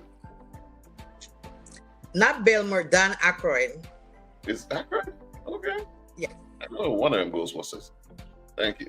Yeah, he no goes over here. He everywhere. Darren, oh dope! I didn't know that. So the next topic we're gonna talk about, it's controversial and it just happened, so it's very fresh. We're gonna go into this disclaimer. Wow. The views and opinions on this show do not necessarily reflect the views of the broadcaster. Keep that in mind. Also, the video that I'm going to show, disclaimer. If you, a family member, anyone you know may have been a victim of SA, the video that I'm about to show may trigger you. So there's your trigger warning. Now's your chance to go ahead, cover your eyes, cover your ears, do what you gotta do, look away for a while, go feed the kids, feed the dog, or whatever. But come back. All right? Caribbean cuts. And you know that with my boy, the barber himself, Freddy Barber looking nice, the shop looking nice, man. Man, you don't know beginning, hey, you just give the people learn what they deserve, you know what I'm saying? Yeah. Sometimes we want them to come in the shop and feel like they're away. Right. Get them a free ticket, a free vacation, you know? Right. So you come out and say, why feel like they're in Florida, why feel like they're in York, or I feel like they're away, because that's a vibe. They look nice, man. They look nice. So you're right across from, what the gas station name there? Falcon gas station there. And behind Carlos, yeah. But you know, I come to bother you again. You know, we got attacked. So let me tell you something. But let's say you're a married man and you know you come from a long day of work and you're tired and thing, but you want some action and wife refusing your action. My wife, you saying? Your wife, yeah. Wife. Let me be honest here. Wife and girlfriend carry two different levels. Right? First of all, to the people level there. Then we don't get confused with that. Wife mean. She needs to submit herself to me at all times. At all times. Let me get right. At all times. I ain't want to hear nothing but tired. Me want to hear nothing but days. We had a long day. But if she tired and you want a little thing, but she tired, man, what you gonna do? Well, at times you have to kickstart the rat sometimes. You know what I'm saying? What you mean what kickstart? No, sometimes they don't want to go kickstart them and still because my wife is listen to me. My wife this is my wife. When I squeeze out her like a close spring. You know what I'm saying? Open up the car. This is my wife. Them Santo don't be tired. But when we more kickstarts? Sometimes they don't want it, but they got to get to you because that's my wife. I leave everything out there for this one. Yeah. This is my wife. Well, you say the Santo them don't be tired with you? No, them Santo don't be tired. Them Santo you can't eat out because you come home you still got to eat. You check it out, but them Puerto Rican and black woman they're tired. But they're tired no. Here, and let me don't tell you, things go. This is my girlfriend, you could charge me all kind of craziness. All right, before we even go into it, right? First and foremost, I want to say this off top. consent is not optional. I don't care what the relationship status is. Did you hear me? Consent is not optional, no matter the relationship status. Let's start there. All right. So this question is what got me. What does God do with our barbershop grand open? Me and Neci found this strange, right? If you, as a journalist, I thought it was strange. How do you segue from, hey, what's your location? Where's the new grand opening happening? Where are you currently located? To, hey, your follow-up question, your segue question is, if you come home from work and your wife don't give you none, what are you gonna do? I found that to be quite strange. As me and Neci have interviewed, a few people. We're in the media as well. That would never be my question number 2. What do you think, Neci? Come on now, you gotta say something. I'll say first that the video has been taken down by the consortium, and that they posted an apology in terms of how the content was received. So they made an apology. And that is exactly the same question I have. I'm all for a good joke. I know Remy meant it. It was a joke, right? But it's how it's segued doesn't sound like a joke. And so I don't even know what time this barbershop open. What day is the grand opening? Like a while go over and see. I don't know nothing about the shop. I barely see the outside of the building to know where where Carlos there. I'm behind up next from West Falcon gas station. You won't even give me no good directions. I don't even know what happened with the barbershop. The inside is beautiful. It is well done. I love the decor. It's amazing. Well job on making something different in the territory. I thought it was very different. But I don't know anything else about the barbershop. So, like you said, how we got to that to question number 2. Like, there has to be the journalistic materials. I don't know if the training don't matter no more because of the last couple of presidents we've had. They don't really stand on journalistic standards anymore. But that was a tacky segue. It was very tacky, which is how you end up taking on the video. I know Remy. Remy's he cracks a lot of jokes. He does a lot of funny things. I'm fine with it. As a joke that was happening as something separate, fine. But that's not what this was about. This was about an opening of a barbershop that we just segued into what you're going to do if your woman don't want to give you some. Like, what does it have to do with a barbershop? So Michael Harrigan says they've been having these talks though. That's what I noticed. The reason why that's what makes it worse for me. The reason he did the segue is because he already knew the answer. He's heard it before. Now he want to put it on video for the audience to hear it. What is that? Is that not a setup question? Listen, barbershop talk is barbershop talk. You don't have to air it out publicly for nobody to hear. Exactly. That was unnecessary to air. You have your conversations, have it. That's fine. If it's something that you guys planned as a skit and had a conversation about, put some context to it. You know what I mean? Put skit or whatever you want to put to it. Whatever. I don't know. But that was just tacky. I mean, it's earnest. I don't know why we're talking about tacky journalistic material when we know where it's coming from. Anyway. Talking barbershop talk and putting it on social media is a bad idea. Absolutely. And the barber got red pill views. Listen, let me say this. I love Rennie. He is a local barber, great at what he does. He's done a lot for the community, the children and stuff like that there. I don't think this was done with any ill intention. My thing is this. When you're in the public eye, and we should know, you have to watch what you say. Not all of your views. Not saying that you don't have free speech. Free speech does not mean no consequences. This is the grand opening. Why we ain't talking about the grand opening? It's okay sometimes to say no comment. It's okay to steer the conversation somewhere else.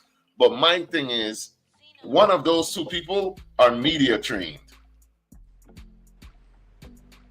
Me, if I know and I could understand that they've had this conversation before and that he wants the audience to see this conversation, what is he doing it for? Is it because of the grand opening, to get the grand opening views, or what is he trying to do? Think about that then. And then look, the response. The response was so wide, right? Like, and then he went to Santos, and I wish he hadn't said none of that stuff. I wish he hadn't said Did none they say of the name of the barbershop? I don't remember if they said the name in the opening. Yes, they Like, did. it was just so quick. It was just so quick. He jumped straight. It's like he did not come in there for no grand opening, dog. He came in there for a grand clip. That's what he came in there for. And that's wild to me. So it feels like a setup because I know a setup question. I have questions. I interview people. That was a setup question. He's heard the answer before, and he know you're going to start something. You telling me that the head of VI Consortium does not know what going to get views? Think. And then, listen, let me say this, right? Because I hope this is what he meant. If you are in a relationship, there's a silent agreement. If you're going to go from being single to the in a relationship stage, there's an silent agreement that if you're gonna be polygamous, you're gonna have to fulfill my sexual needs. That's the silent agreement. Does that mean that if you're physically unable to, if you're tired, you got a headache, you're sick or anything like that, you still need to? No. If you're physically unable to, or you're just not in the mood, consent takes over. But if I leave 6 women for you, you need to do the job of 6 women. That's what you're agreeing to, and we don't talk about that. But again, barbershop talk, there's a reason why you should shut up if somebody walks into to record you in a barbershop. If somebody was just walking in and you having barbershop talk, would you want those talks to be aired? No. Question was as bad as Shannon Sharp's podcast. I stand by that. Honestly, both of them dead wrong. How are you going to make light of trauma of women? And there's more to the video. In my opinion, it got worse. Like, man, this is the grand opening video, dog. And they had to take that down. So now you're talking about the grand opening of a business that people love, and the place was beautiful. Don't get me wrong, the place looked nice. So now they had to take down that promo video because of the setup question that you asked on the grand opening, which is supposed to be a good day. Now they're receiving backlash. Journalists, podcasting got to get better at asking good questions. You know what needs to happen? People need to stop supporting bad podcasts and bad journalism. Because if they could get away asking anything, they will. What, like, Shannon Sharp does his thing, right? But I'll admit, that man is not a good interviewer. His interviews only are good because he has celebrities and they take over the show. All Shannon does is moderate people talking to the camera. That's all he does. His questions are trash. When that man had asked old girl from Bel Air, who I love, Coco Jones, when he asked Coco Jones about a BBL from SZA, and she has no BBL, that was one of the dumbest segues I've ever seen in my life. And this man been on TV for how many years? But y'all gonna watch it because you hoping to get more Cat Williams spilling the beans type of video. That's what I want. Then you can't blame the podcaster for being trash because you're not making him step up his game. Y'all say, oh, podcast equipment need to raise up. But look at the stupidness I ought to be watching. When people talking about real stuff, y'all don't tap in. How many great conversations we had? I don't tap in on them there. I want stupidness. 50-50 conversation and thing.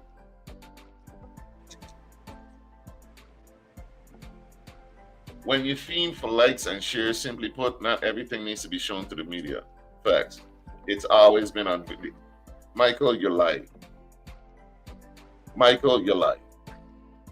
Barbershop talk has always been on video. Is that true? Or that happened when people made podcasts in barbershops? If I in a barber chair and we talking something that I don't want to be, you think somebody coming in recording me, I gonna keep talking? As an adult with sense, you're big and you have sense. That makes sense. You have some. I'm talking about some private stuff. This barbershop talk, this is supposed to be a safe space. Somebody come in, wave a camera in my face. I can just keep talking. And then get vexed when there's backlash.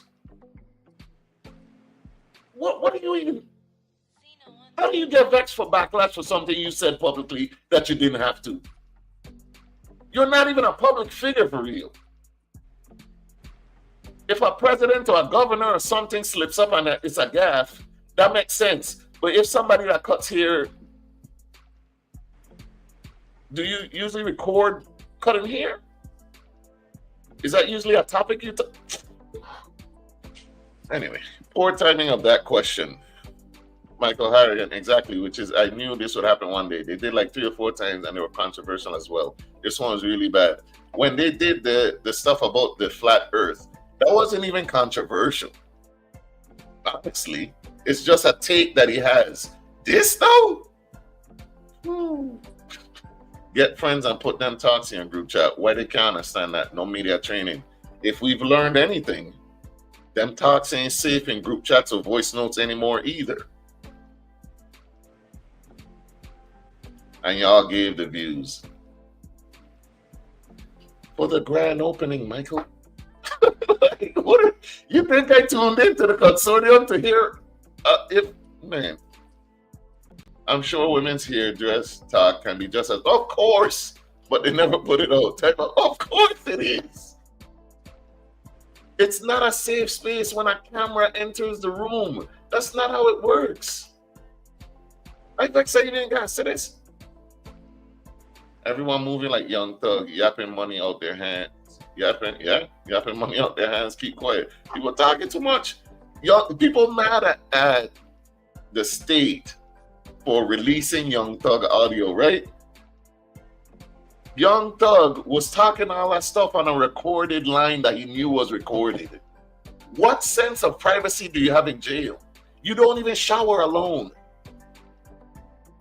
And Young Thug is the one that needs to sue? You were in jail, sir. Then what's the point of journalism? The point of journalism is to release news. Again, he went there for a grand opening, though. That would have been the news. Somebody veered off. The journalist. Shannon blew up because of Cat Williams. I don't watch it because it's not good for his soul. He's just not good at it, honestly. Like, I need to understand there's a difference between being good at what you do and being popular. Those two are not always the same thing, you know. You could be popular because you're good at it, and you could be popular or good at something. Thugger is a Melee Queen of the Year, facts. Rennie and Ernest having these top. Can we move on? Can we move on? Like, can we move on, please? Thank you. Come on, bro. Let me be respectful, Melee King. You judging now, bro. Don't that. You have your niche. Are we not a part of the niche? We doing this. This is live right now. We're live now. I understand that if I say something wrong, the backlash could happen now. That's why I think about what I say before I say it. You think all them clips and videos and things that I pull in, I just came up with them? You think Ernest didn't think about that question before you asked it? That's what I'm trying to get to look at. Why did Ernest ask that question? How old is Ernest? How long has he been doing journalism? Do you think he did not know this would warrant a response of some kind? Do you really believe that?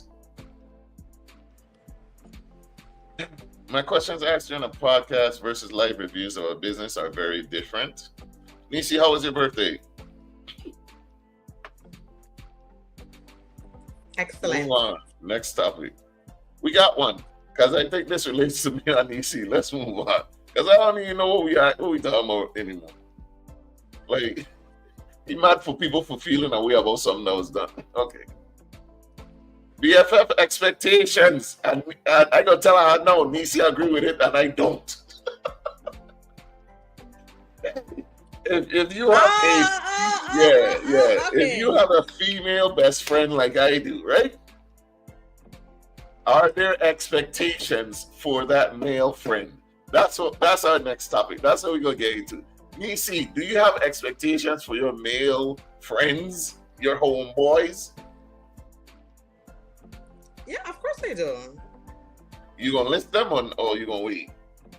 Like, no, we're weird, but I would say it's a mutual thing. Like, friendships are based on mutual expectations. Like, as friends, we have expectations. Okay. But go ahead. Okay. All right. So BFF expectations. That's what we're gonna get into. So in this next video, the lady in the video, right? She lists her expectations for her homeboys. She lists them off. And I don't know. Tell us how you feel about these expectations. Her homeboys that I've never smashed. All right. You're my homeboy, but you're still a man, so there are things that I expect from you, even though we're not in a romantic relationship. Let's get to it. Number one, if you are in the car with me while I'm getting gas, you are pumping my gas. I don't know why that one's controversial. Pump this gas. I also expect you to put me on the correct side of the sidewalk. Do you want me to die or not? Exactly! Number three, you are the DDH, designated door holder. Why would I be opening the door? You are a man. I don't expect you to cover anything financially, and I don't expect you to carry my bags if we go shopping, although that one pains me and it took a lot of growth. It took a lot of growth. I don't love to carry a bag in the store. God, that one really hurts though. I feel like there's more and I can give you more if you're really that interested. I feel like she's not even attractive enough to be making them demand. But anyway, those are a lot of demand. That seems like that's a boyfriend. That's a friend without the benefits. I don't like that. Really? Yes. I don't like none of what she said. Safe. Okay. I no longer believe in having BFFs. I've been violated a few times and I'm still. Darren, yeah, we know you hurt. We know you hurt. It's okay.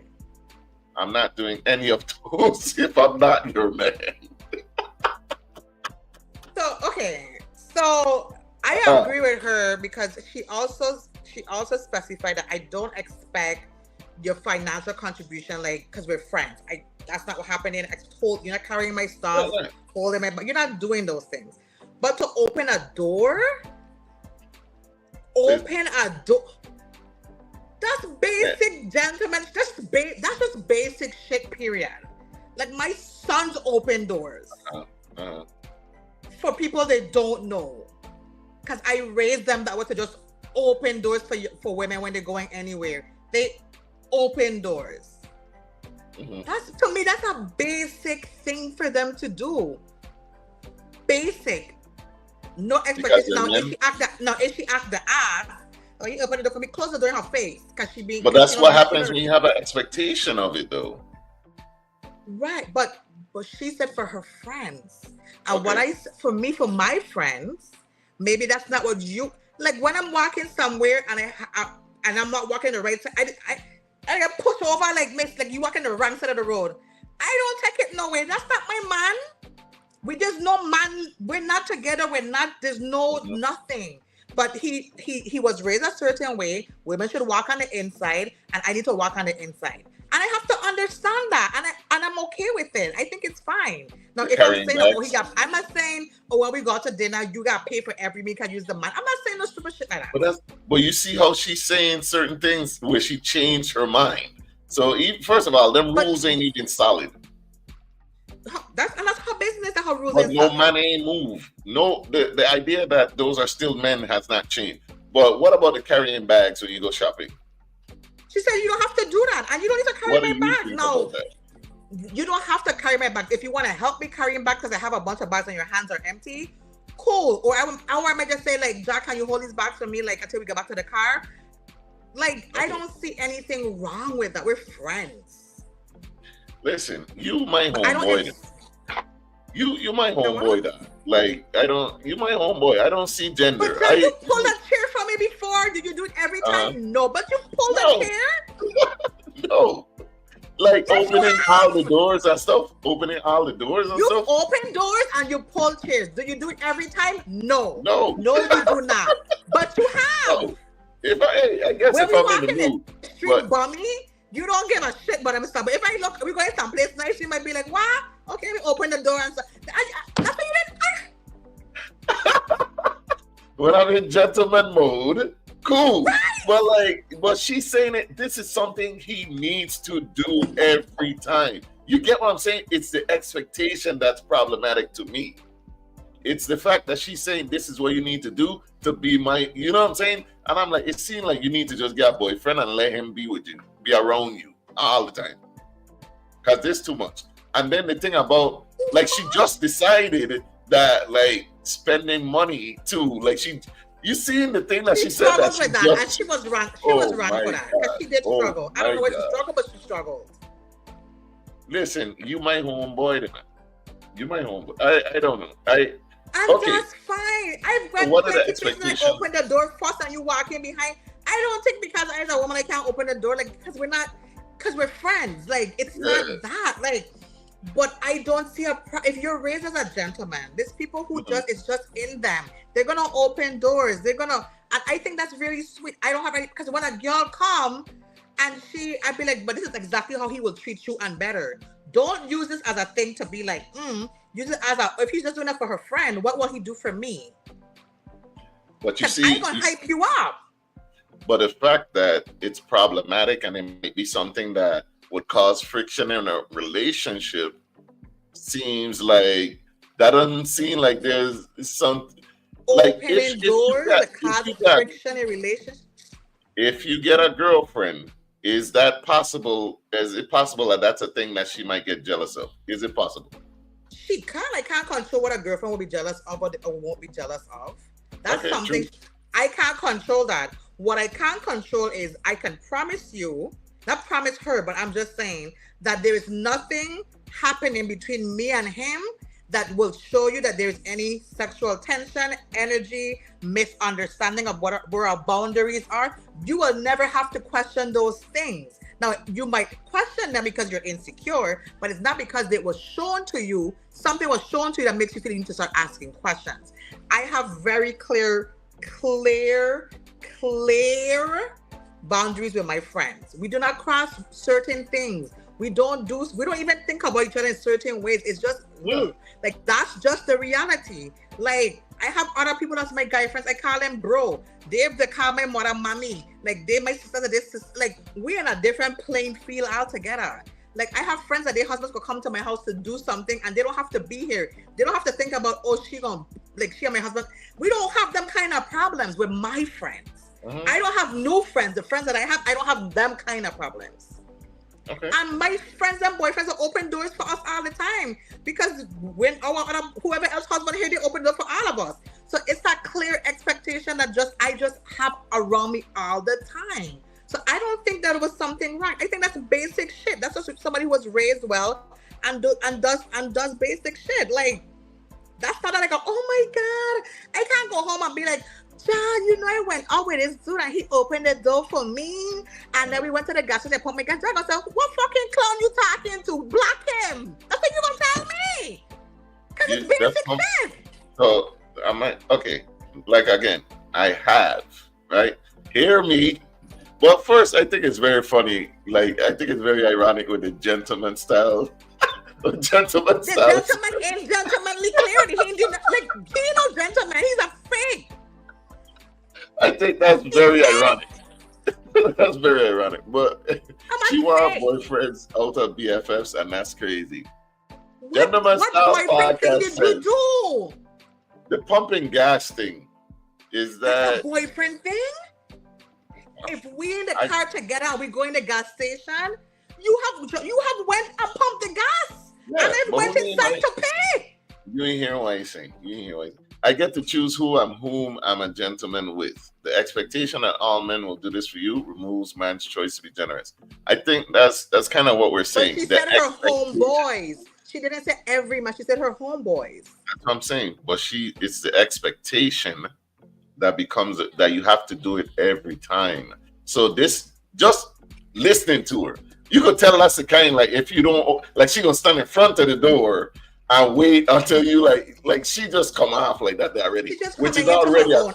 She's coming into her own. She's coming into her own, okay? She's getting around to it. Hey, he just said, hey, I must stay my gay self out of this. Kita, but you can have an opinion, Kita. Hey, but to me, like the people, my homeboys that are around me, that is just normal behavior. Period.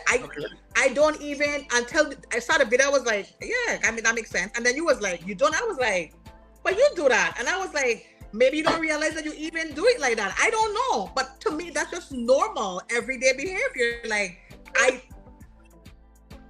okay. No, you see, these rules get wild.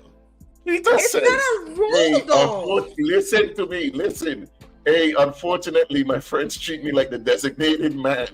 They said it, not me. Yo, but these rules is that are the rule over you the place. You signed up for that rule in a sense. Yeah, that's the rule you.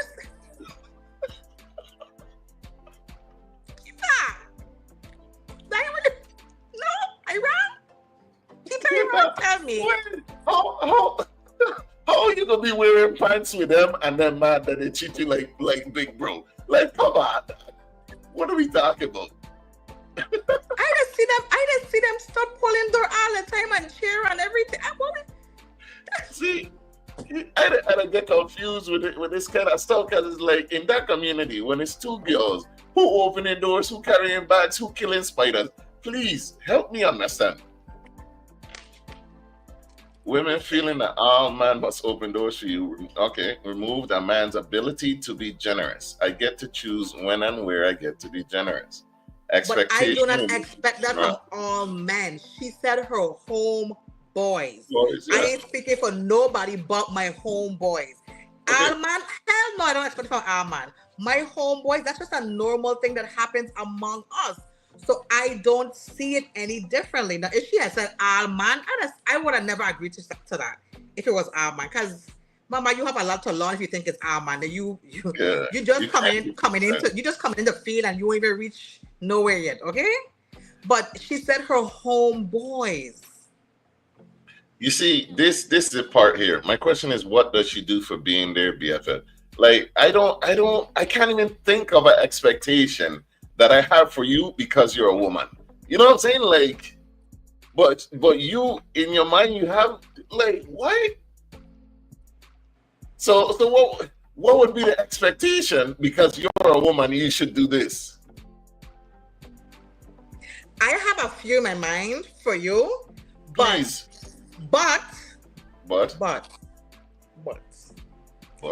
the fact that you can't think of any is what I want to really dive into. I expect but not here the whole sentence, you know. Ja, we don't have like a written expectation of like, oh, you gonna do this for me and I can do this for you. Mm-hmm. That's not how our friendship is based. It's I just think that we've naturally you naturally have a personality, that you have a gentleman side to you, that you show whether you're paying attention to it or not. You just behave, you just demonstrate that behavior, period. So for me, it's just natural for you to do certain things. Do I expect you to do it every single time we do something? That's no. But there's times when I see like if we just hanging out, you don't give a friend. You don't be like something you take the bill and you don't be there with the bill and you don't be like, hey, I walk off. And I'd be like, what the fuck is this? Like, I don't mind paying, but don't throw the bill after me. Like, you alter control. That's a damn lie. That's a damn lie. You are here lying today. No, I don't do that. You don't be like, hey, pay this bill. What? We lying to that one. Man, you just coming on here today and lying. No. That you don't think you need to do that? I had a shorter bill and I pay this bill. You don't like Troy, but you know that check the bill and you like, pay that damn walk off. And then be like, wow, I don't mind, but you have to do it like that. I used to keep from. This is why Darren always talking about Virgos. I used to keep from. Y'all really believe that we go out to eat, the bill comes, and People, please. I was raised that to take care of women and all that, but nah, I have family waiting on me and bills to pay. You're gonna help pay for medical expenses. That's a high bar here, bro. Yeah, that's a different. You're talking about a different thing right now. That bar kind of high. Like, come on, bro. Like, okay, here's the thing. She's basing it off of gender. That's why I'm like, so as a woman, what homegirl expectations could I have for you because you're a woman? That part there is like, what? Okay, I'll just say one is when you want to soften the tone of something, you would ask me like, hey, can you fix?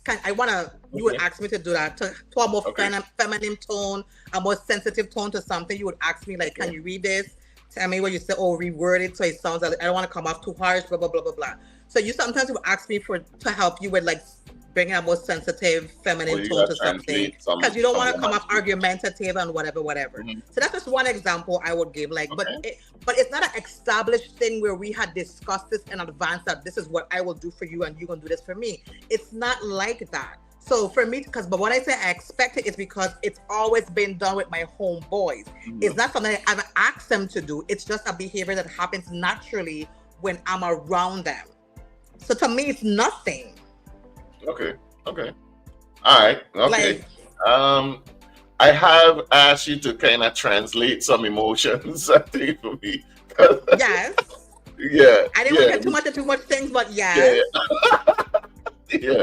Because I don't know why she tripping. But yeah, I feel that. Okay. Right. So, but it's not we discussed it and you like, oh, this is the things I want. It's not that kind of expectation. Okay. We've just naturally, I have feminine things about me. You have masculine things about you, gentleman ways about you. I have qualities about me. Things that just are neutral, that no matter which one of us does it, is fine. But it's fine. So when she said homeboy, I agree. Like my homeboys treat me just like, even when I walk in out the parking lot, sometimes if I walk in the wrong side, they'll just push me on the right. I did a push me, I don't know, like, okay, I'm walking in the wrong side of the road. They want me to walk on the wrong side of the road. They don't have to even tell me anything. I just know, I understand. Okay. So because that's just the way they were raised, you have to walk on the inside because of traffic or whatever. And I'm okay with that. Now, like she said, finances, she was iffy. I'm not iffy. If I pay for things, you pay for things. I buy gifts, you buy gifts. Damn thing don't bother us. The bill high, the bill low. You don't be like, okay, the bill is only $100, so I gonna take care of all the big bills. And we don't do shit like that. We just pay bills. You see how it's when you got with the girls? Like you got to be sneaky to pay the bill sometime with us because we don't pay the bill in advance before the car done gone with the waitress, before we even order food. Like, but that's different because we're just friends. So there's no boyfriend expectation of paying bills in house. And I don't ever be like, Jah, and you like, do you see what we're doing tonight? And I'll be like, oh, well, my rent ain't paid. I don't ever say nothing like that to you. Because I ain't got it. Like, I don't know if I could go because I shot her. No, I could ask you for money to help pay my bills. I could be like, Jah, like, things are a little rough for me right now. You think you could loan me like whatever X amount because ABC? And if you can, you will. But I don't manipulate you in to see you, to hang out, like you got to pay a bill, or my nails ain't done. You would be like, who gives a flying fuck? And you'd be like coming for you, let's go. Like, you don't care. You see, well, let me go through the comments because they're filling up. Y'all love pissed off, gentlemen style, man. Y'all are pissed off, gentlemen style. Not having a man of your own and expecting your male friends to fill that void is wild. No, you're wild for calling yourself a gentleman. You're wild. It did come off there when she was talking about, I struggle with the paying the finances. It did sound like you're looking for a placeholder until you do come in. Because once you get a dude, that can't continue. It's going to cause friction for sure in the relationship. Yeah. Neci, I can't wait to come home and see you again. Gonna slam this door in your face. I can't wait. Really? And that's so cute of you think that's gonna happen. Like, that's I mean, you could do it, but there's consequences. Neci, did you teach your son to open doors just for you or women? Women. The gentlemanly way. Yes. Hold chairs, open doors. I say please and thank you. Like the whole works. I've done the whole works. Dog, I realized after. So Kita realized that she was big homie after when they Right. tell her to pump the gas. But only for my closest friends. This isn't for everyone. Don't let them have you pumping gas all the time, dog. Keita, you see, Crazy. you gotta take your role, Keita. You ain't. Good evening, good evening. Yo, if you just coming in, man, we're talking about expectations for your friend that is of the opposite sex. And I want to ask the chat this question because I was having a difficult time thinking of it. If you have a friend of the opposite sex, right, as a man, Mhm. what are some expectations that you have of her because she's a woman? Because that's what we're talking about. Because we watched a video of this girl giving expectations for her homeboys because they're a man. So I can't really think out loud of any expectations that I would ever, especially say out loud for sure.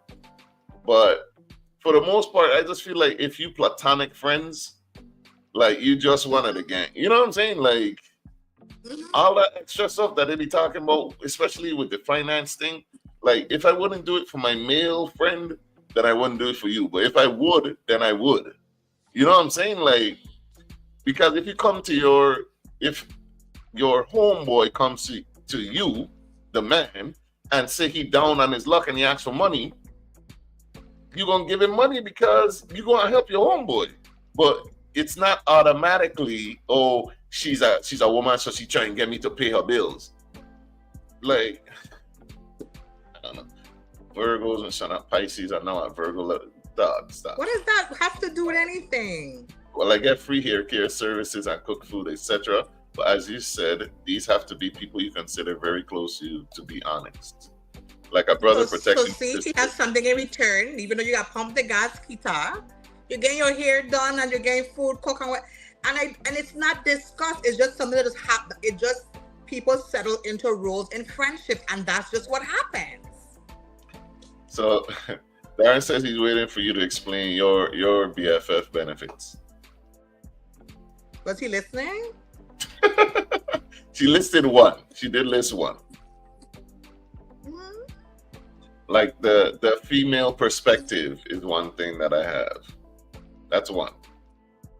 I don't know if it, I don't know if the trade-off is one for one. When Jai here, he like get fed and named by me. He always have a plate waiting somewhere. We have to pick it up. Then we have 10 plates of food, and he don't know we can't eat again because we have food for 3 days, and he only really here for 2 more. And we had to say which meal we're gonna eat. It'll be like You're telling too much of my business now. So the next topic. Hey, this is gonna be the last topic of the day. But hey, I want to say thank you guys. Go ahead and share the live, please. Tell people about a different day with Jah and Neci. We're here every Sunday from 4 to 6 p.m. Except for holidays, we do take breaks, but we let you know. All right, so I want to play this one. This is one that you had sent me a while ago, but we never got a chance to actually play it. So it's one of our faves, Trip Fontaine, and it's Sunday church related. So let's see. God just told you straight up one day, hey, bro, marriage ain't in my cards for you. What you gonna do? Are you gonna continue to serve? Are you gonna betray God at that point? Is that the point where you like, I don't know, big dog. I think I can fit it in here, right? Because that's why most of us won't even go to God first. Am I supposed to be married? Everybody asking for the husband and the wife, right? Everybody asking for that. Is it in the cards, God? Is that what you got for me? Or should I focus on service? Should I just focus on you? Let me know. Because if that's the case, I could just kick it. You know what I'm saying? I could just kick it and we could do what we supposed to be doing. But most people don't want to humble themselves in that regard.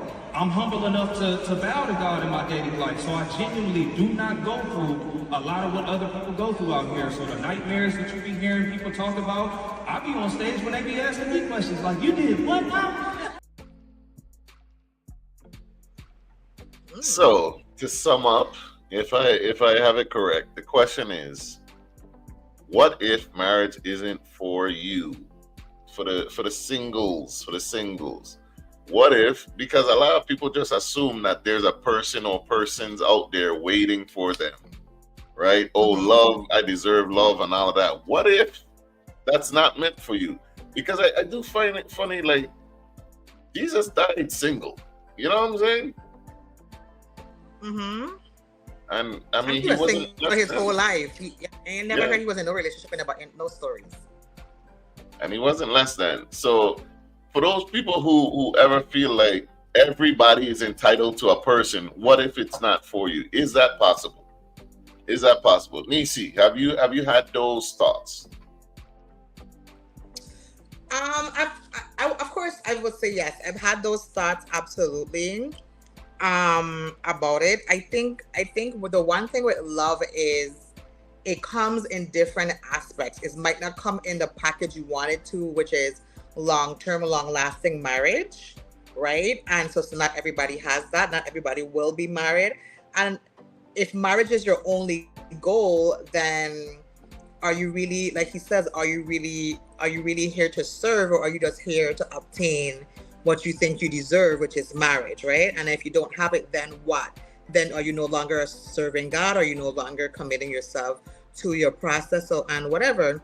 And so sometimes your love that you have may not be with a person. It could be, some people have a love for children and they open community centers and they volunteer with children and help better their lives and whatever they may be. And some people have short love spouts where they just fall in love immediately and it was just like a summer thing, but it was the best summer of my life. And like you hear all these stories. So I don't think like love is a one box situation that everyone fits into.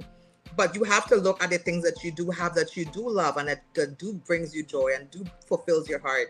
And if that's God and if that's the church and whatever, then make it your thing. And you might find someone and you might not, but don't make it feel like you're less than because you don't have it.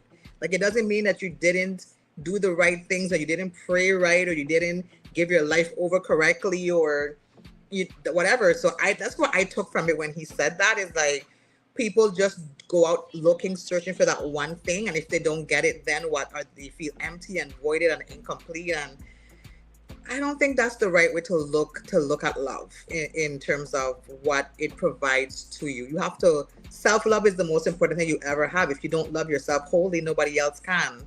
And so it was a great point. There was a lot of comments under that post. I don't know if you read them, where people didn't, and that's the one time I saw people didn't really agree with Tripp. They were really like, I'm not surprised at all. Exactly, because he wasn't going along with what they think it should be about. So there was a lot of interesting comments under that post.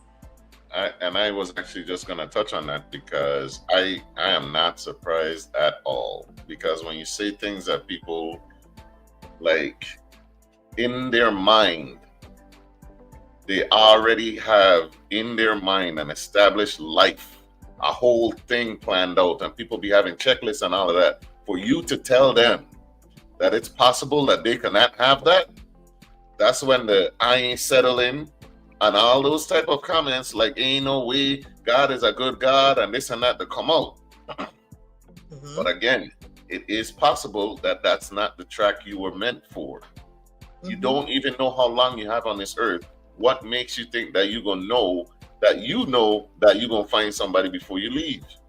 Mm-hmm. Mm-hmm. But I do wonder about those people, right? Because we're humans. We do crave connection and intimacy and relationships. Right. I do wonder if it really is possible, for if that's something that you want, you crave it, you see the videos, the romantic movies and all of that, you want it. Is it possible that you come to a realization, maybe this thing ain't happening for me, that you could really be fulfilled with life? You could be satisfied. Can you just turn that off? You know what I'm saying? Mm-hmm. I don't think you can turn it off. But I do think there's other ways to embrace it or accept the reality of it. Like you said, sometimes I feel like people have met, like I've told you before, like I feel like I've already met like my soulmate already, like because I explained that situation to you already, right? So for me, it's like meeting another person. I don't think is that going to be my soulmate again. Like I don't think that will happen again. But am I not open to experiencing new things with people? No, you should experience new things. Like do different things, but people also don't want to go out of their comfort zone to try it either. They just expect it to come to them, and then they go with the, oh, why isn't it for me, and why did it, because all you do is go work and home and church, and you expect to find it in one of those three places, and the random time you go to the grocery store, it has to be one of those things. Now, people have fallen in love at work and at church and at the grocery store and in traffic and whatever else, but that's not a majority of the population story. So sometimes most people have to they do things that they won't normally do and try new experiences, not in hopes of find someone, but in hopes of finding themselves too. Because sometimes you could be the problem, or you're focusing on the wrong thing about why you're not finding a person, and you're holding yourself back. Sometimes we all have things that we need to work on as human beings. That is the reason we're not progressing in certain areas in terms of love too as well. So like, that's where I feel like love is such a endless opportunity of fulfillment, but we reduce it to just like it has to be in marriage or it's not a fulfillment. And then most marriages fail, right? Over 50%. Now I think it's more leaning to like 60% of marriages fail, because it's more than 50 now. And it's like, okay, so all these grand weddings are great, but what happens after the wedding's done? Like, people are getting divorced faster than ever. They're not even making it to 5 years before the divorce pops up. So it's like, you're focusing on being married, but are you focusing on marriage? Yes. And being in a marriage and dealing with people in a marriage and making changes and not liking a person today and canceling your partner today and having hard arguments and not talking for 2 weeks. And that's part of being married. Love is an emotion. You still have to deal with the human of who you love. And it's hard. Well said. Well said. I like that. No notes. So that was facts. I think it is a sad. I think it makes someone feel a type of way if this is a thing that you wanted to actually think that. What if? You know, we all have that one that's gotta wait. What if that was the one for real? And like they marry, they move away, or you know what I'm saying? Like that idea, it scares people, and I understand it. The idea that you had that person, you messed it up, or you lost them, or whatever, and you'll never get another person, that's scary. So I understand. I'm starting to believe this might be the route for me. I'm losing hope. Might have to start establishing ethical non-monogamy. So I guess we could pose that question to you. If that's the route for you, could you see yourself being satisfied with it? Yeah, because that's what matters. Could you be cool with not having that one person that is yours? Because usually the people that go into those situations, they've accepted that you can't own a person, and you know what I'm saying? Love is free. Are you able to put yourself into there and feel fulfilled at the same time? But I don't think Darren can, and I don't mean it in a negative way against him. I just mean like he's very much into like, I want to love you completely and like he gives you that energy, right? And so like if that's the route you want to choose, like that's okay and you're okay with it, great. I don't see you thriving in it, because that's at some point your heart's going to want what you've always wanted, right? So you have to really deal with that first before you even try something like that big. That's a big pivot from what you wanted. And so you just have to be aware of it, right? And so, but love isn't enough, because you can love a person and you can watch this person and know that you love them and realize like there's things that's happening that we can't be together, or you won't be together because of real shit. Like love is love and reality is reality. And that's where a lot of people might struggle as well. Like, you know, you want have this love to give, but am I giving it to the right person? And then you can't even choose who you love no more. Your heart does not fall in love with who the frick, and you to be like, why? That's true. And then sometimes it's hard to untangle it as well. And so it's a lot. And I feel that people should give themselves grace when that happens, because it's not something you can control necessarily, but it's something that you have to be able to do, like compartmentalize. I like to say like, yes, I love you. Yes, I care about you deeply, but A, B, and C is a big issue for me. And if we can't even deal with that now, being together ain't gonna fix it. And people don't do that. They just go like just run and love.